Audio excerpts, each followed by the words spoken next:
Capítulo 3. Recompensas do amor. Estou no 59º ano de saúde divina. Não estou vangloriando-me de mim mesmo, mas de Jesus. Não sou avesso à ciência médica. Ao contrário, agradeço a Deus por ela e pelos médicos, principalmente pelos que são cristãos. Voltarei ao tempo em que eu não sabia da existência de outras pessoas que acreditavam na cura divina, os pentecostais, por exemplo. Eu era batista e tinha experimentado a oração da fé, relatada no livro de Marcos 11, 23 e 24, quando estava em meu leito de morte. Orei pela minha vida e fui curado. Certa noite, visitei alguns batistas em sua casa. Isso ocorreu na década de 1930. Naquela época, os médicos prestavam assistência em domicílio. O chefe da casa havia adoecido, mas, naquela ocasião, eu não sabia que ele estava doente. Quando cheguei lá, soube que eles já tinham chamado um especialista. Tratava-se de um bom médico batista. Ele era um homem salvo, mas não sabia coisa alguma a respeito do batismo no Espírito Santo ou da cura divina. Antes que ele chegasse, os familiares pediram-me que orasse. Ainda que eu fosse um adolescente, eles sabiam que eu era um pregador. Então, clamei. O país enfrentava o período da depressão. Os familiares estavam muito preocupados, pois aquele homem, que era o arrimo da família, encontrava-se enfermo.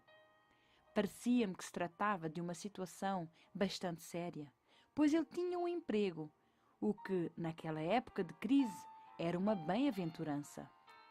As ruas ficavam cheias de homens parados e sem trabalho, sem algo para fazer. Acho que o diabo fez com que a família pensasse que ia perder tudo, passar fome e ficar nas mãos do serviço assistencial. Quando o médico chegou, acredito que ele tenha conseguido ver a preocupação que transparecia no rosto de cada um. A primeira coisa que fez, antes mesmo de examinar o homem, foi pegar a mão do doente e dizer: Caro irmão, olhe para o Altíssimo, relaxe e olhe para o Senhor. Ele é aquele que cura, não eu. Farei o que puder para ajudá-lo, mas ele é o grande médico. Apenas por dizer tais palavras, toda a atmosfera do ambiente modificou-se. Aquele olhar de ansiedade que parava no rosto dos familiares simplesmente desapareceu. Assim que eles descansaram em Deus, o homem recuperou-se em 2 ou 3 dias.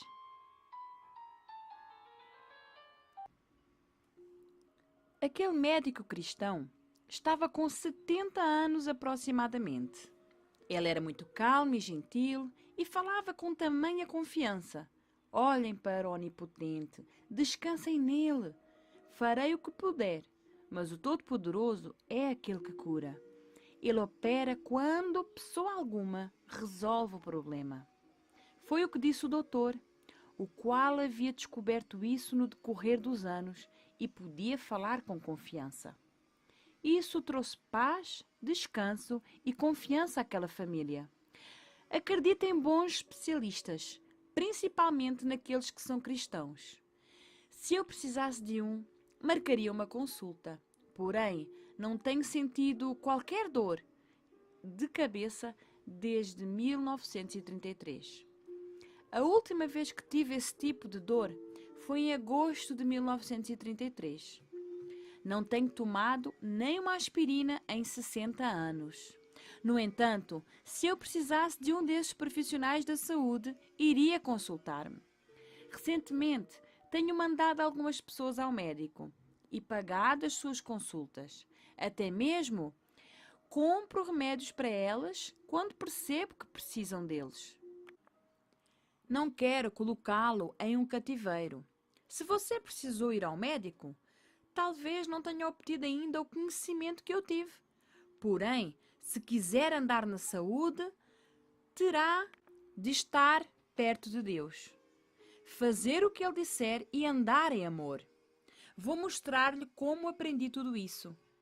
A passagem bíblica que me tirou do leito de morte foi a que se encontra em Marcos 11, 24. Marcos 11, 24. Por isso vos digo que tudo o que pedirdes orando, credo que recebereis e tê-lo-eis. O versículo seguinte começa assim: E quando estiveres orando, perdoai, se tendes alguma coisa contra alguém. Versículo 25. Veja que você precisa amar os seus inimigos, bendizer os que o maldizem e fazer o bem aos que lhe fazem mal. Você não andará no perdão a menos que haja dessa forma. Deus não somente perdoa, mas esquece. Várias vezes, assim como qualquer pessoa, sou tentada a não perdoar. Mas recuso-me a deixar a menor quantidade de hostilidade, má vontade ou sentimento contrário entrar em mim. De fato, se as pessoas começarem a falar a meu respeito, começo a orar por elas. Levanto-me de manhã e digo: Deus, abençoa querido irmão fulano. Não sei o que ele quis dizer sobre mim. Isso é entre ele e ti, mas sei que tu desejas abençoá-lo. Eu oro para que o ministério dele seja agraciado, para que tu lhe concedas orientação e direção divina, para que uses e faças dele uma bênção para os outros. Não quero que ministro algum erre. Habitualmente, as pessoas não sabem o que fazem.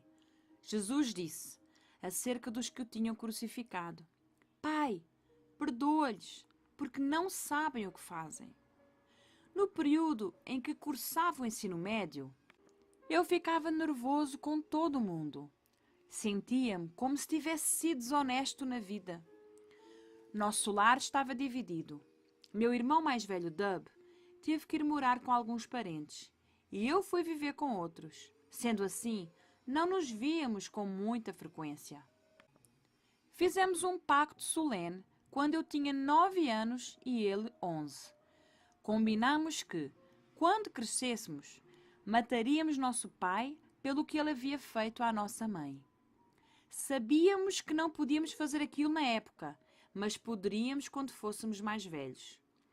Tínhamos ciência de que, se levássemos nosso plano a cabo, coisa alguma seria resolvida, mas ainda assim pretendíamos realizá-lo. Somente a minha salvação impediu com que meu pai fosse morto. Então conversei com Dub. Eu não conseguia ganhar a vida por conta própria, como o meu irmão fazia. Ele era grande, media mais de 1,80 m aos 16 anos. E não explorava quem quer que fosse. Aos 17 anos, vi Dub contratar 4 adultos de uma só vez e atormentá-los lá em minha cidade, McKinney, no Texas. Eu e Dub crescemos com a mente distorcida e com um peso sobre os nossos ombros. Se alguns dos familiares cometiam alguma injustiça contra meu irmão, ele os atormentava. Eu não conseguia dar início a coisa alguma, pois tinha um problema cardíaco. Quando eles agiam de alguma maneira injusta comigo, eu dizia a mim mesmo: está feito, agora não vou mais falar com eles. Eu os tirava da minha lista e começava a tratá-los friamente. Voltava minhas costas para eles e até mesmo atravessava a rua no meio do quarteirão para evitar encontrá-los. Mas, então, nasci de novo quando ainda era um inválido. A Bíblia diz: o amor de Deus está derramado em nosso coração pelo Espírito Santo. Romanos 5, 5. Não se passaram muitas semanas após eu ter sido curada aos 17 anos para que um dos meus familiares cometesse uma injustiça comigo. Lembro-me de ter dito a mim mesmo quando tudo aconteceu: vou tratá-los de maneira fria. Não falarei com eles, nem terei mais nada a ver com eles. Minha mente ainda não havia sido renovada com a palavra de Deus. No dia seguinte, quando andava no centro comercial, vi uma daquelas pessoas vindo em minha direção. Um pensamento passou na minha mente. Vou olhar para a vitrine dessa loja e dar as costas para ela. Um outro pensamento ocorreu-me subitamente. Vou atravessar a rua no meio do quarteirão para que eu não o encontre. Mas foi então que algo surgiu dentro de mim. A Bíblia diz, porque o amor de Cristo nos constrange, em 2 Coríntios 5,14. Esse amor estava em meu espírito. Não precisei deixar que ele me dominasse. Poderia ter concedido que a minha natureza humana raciocinasse e a carne dominasse. Mas agradeço a Deus por ter deixado esse amor surgir dentro de mim. Em vez de me virar contra aquela pessoa, fui encontrá-los na rua. Estendi a minha mão, cumprimentei-os e disse-lhes que os amava. Em prantos falei, estou orando por vocês e quero que saibam de uma coisa. Se isso ajudasse, eu dobraria meus joelhos bem aqui na rua e beijaria seus pés. Quando acabei de dizer aquilo, eles começaram a chorar. Ah, meu Deus! Ah, meu Deus! Perdoe-me, perdoe-me! Cometi uma injustiça contra você. Perdoe-me, eu não deveria ter dito aquilo. O amor nunca falha. Comecei então a andar em amor. Para manter um bom relacionamento com o Senhor, andar com Ele, caminhar em seu domínio e no Espírito, devemos andar em amor divino. Pois Deus é amor, diz a Bíblia.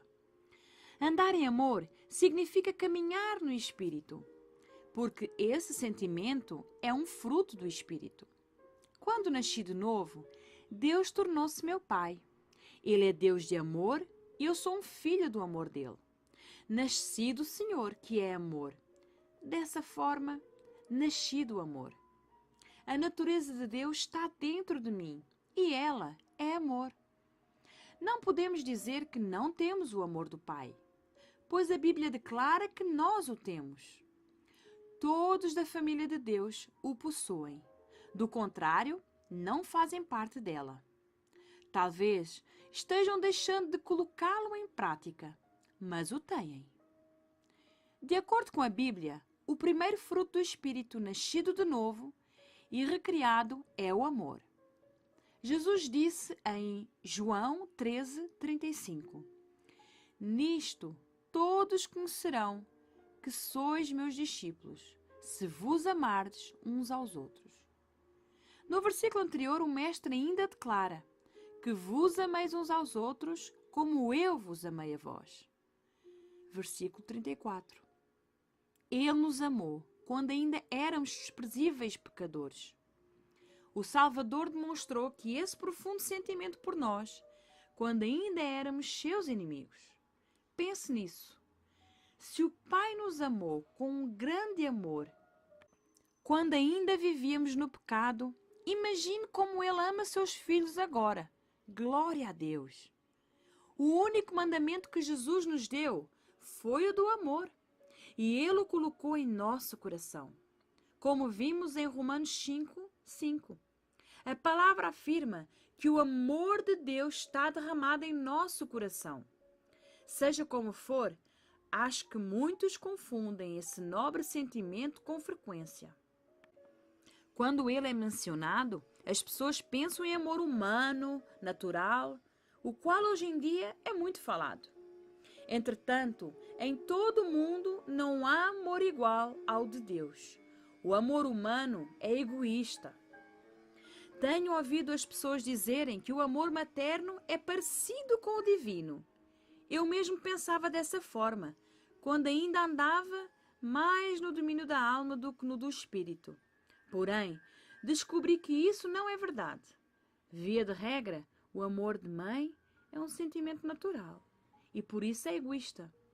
Meu filho, amo os meus filhos, eu os amo. Você já notou que as sogras raramente têm problemas com os genros? Normalmente as dificuldades acontecem com as noras. Veja que a mãe é egoísta. Trata-se de seu filho e ela acha que não há, no mundo inteiro, verdadeiro, uma garota ideal, o bastante para ele. Isso acontece mesmo com as pessoas nascidas de novo e cheias do Espírito. A razão pela qual as sogras têm conflitos com as noras se dá pelo fato de que aquelas nem sempre andarem conforme o amor de Deus que está em nosso coração. Devemos deixar que Ele nos domine, pois faz uma grande diferença em nossa vida. Ele pode, dentre tantas bênçãos, curar os enfermos do nosso lar. Vou afirmar algo severo, mas verdadeiro. Esse tipo de amor jamais terminou em divórcio e nunca terminará assim. Se houve desunião, tratava-se de amor natural humano. Deus quer que cresçamos. Agradeço a Ele por podermos crescer no amor, pois esse é o fruto, e o fruto cresce. Apresentando o espírito correto e amando as pessoas, você colherá ricas recompensas. Fim do capítulo 3.